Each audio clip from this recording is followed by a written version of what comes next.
Okay. In imagination, there is no time. Time is non-existent. Time is a construct of our imagination.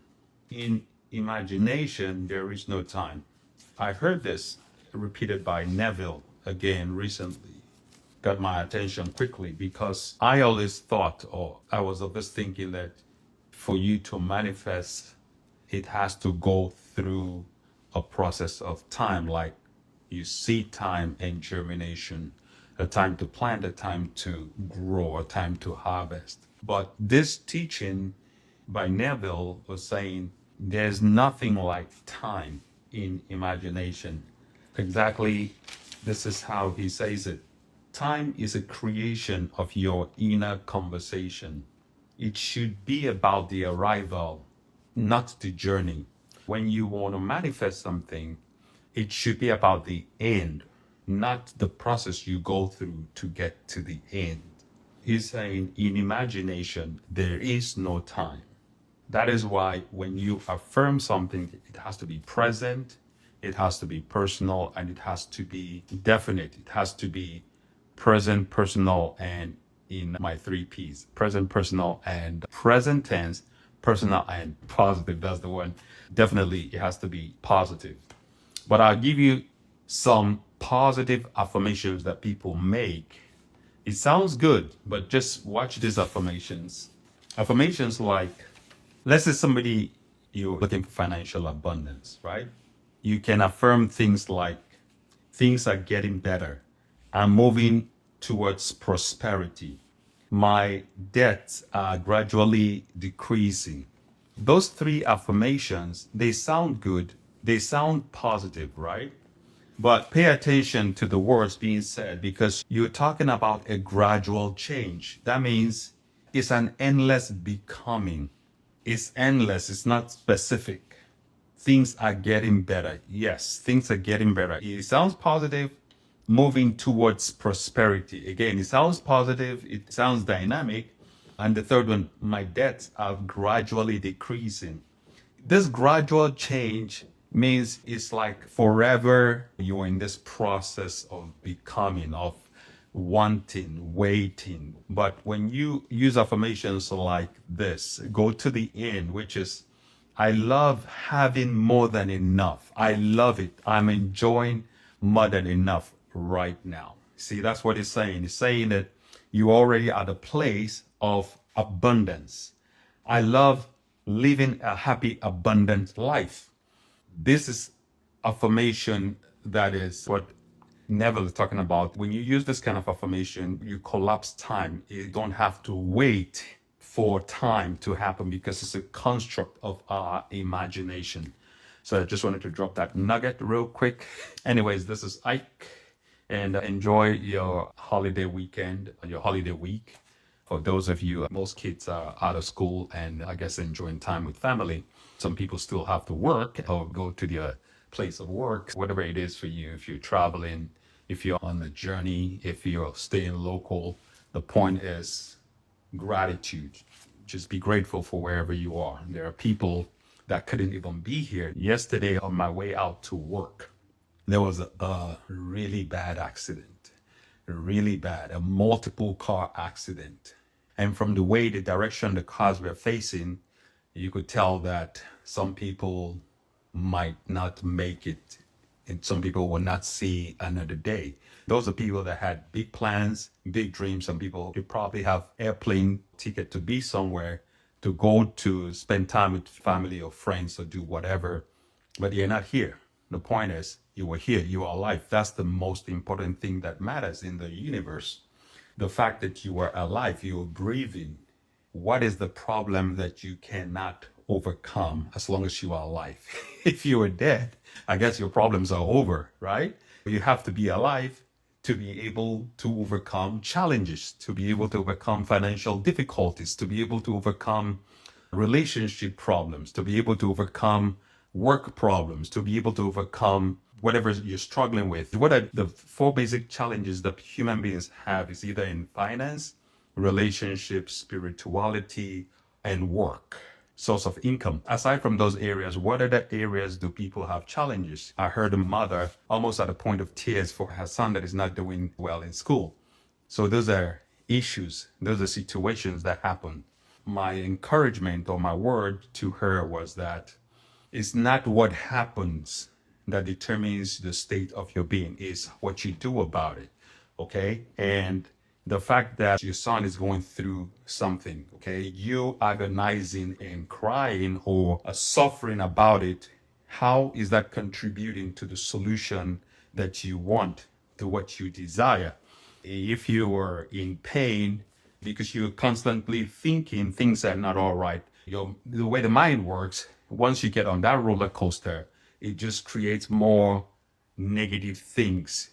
You start thinking, what if he drops out of school? What if he gets kicked out? What if this? What if he loses his financial aid or scholarship? What if this? What if that? What if he cannot get this car or that car? What if he can't drive? The mind just keeps creating scenarios and scenarios and scenarios.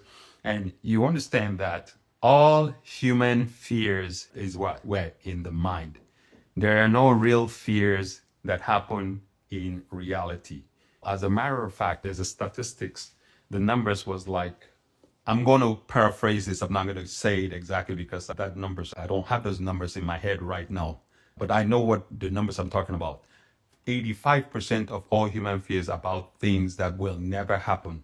The real fears of things that can happen, I think it was 5%. But the mind has a way of generating scenarios and circumstances because of the negative wiring of the mind, because of environment, culture, and peers. They say, show me who are your 5 closest friends or group, and that's who you are.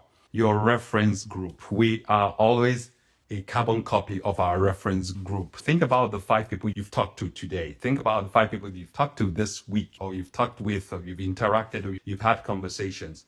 What are the conversations about? Who's always creating fear in that group, or who's always positive and encouraging? Who's always the person that will criticize or look at the worst that can always happen? Who's always analyzing all the what if this happens, what if that happens, all the negative Nancy in that conversation? Just think about it and tell me if this is a positive word or not. If you are in a reference group that is positive or that is helping you grow or that is not contributing in a positive way in your life.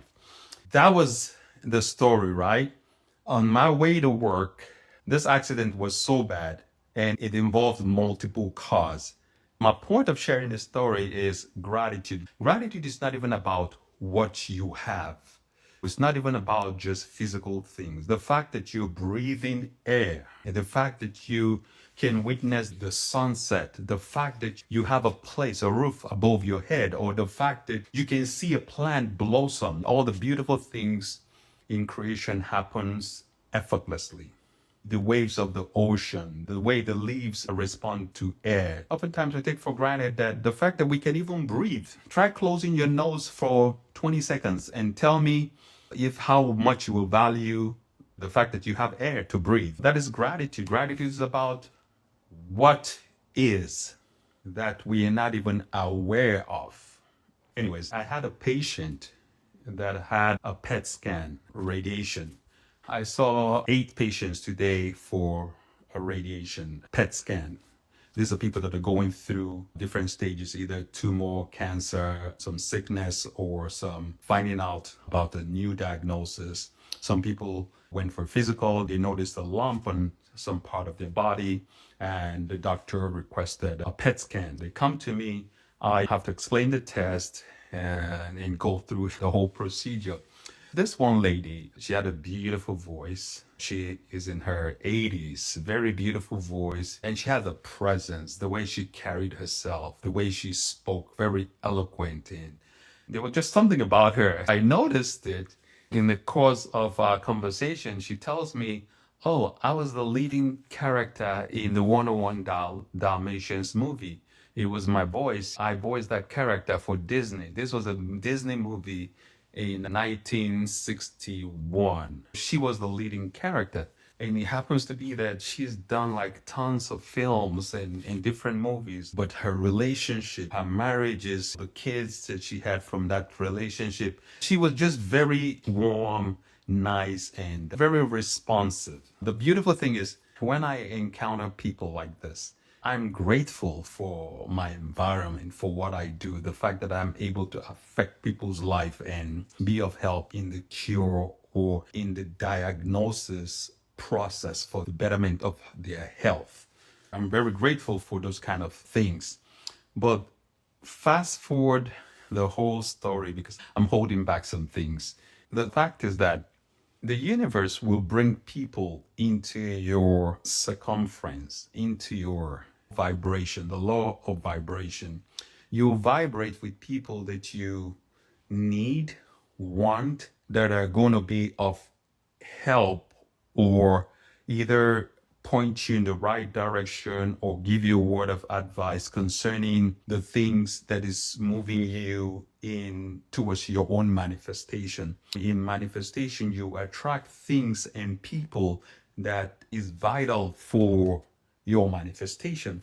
I think in the book of Waddles Dee Waddles, that's the one Rhonda Bynes made the movie The Secret from. Rhonda Bynes that made the Law of Attraction, the movie.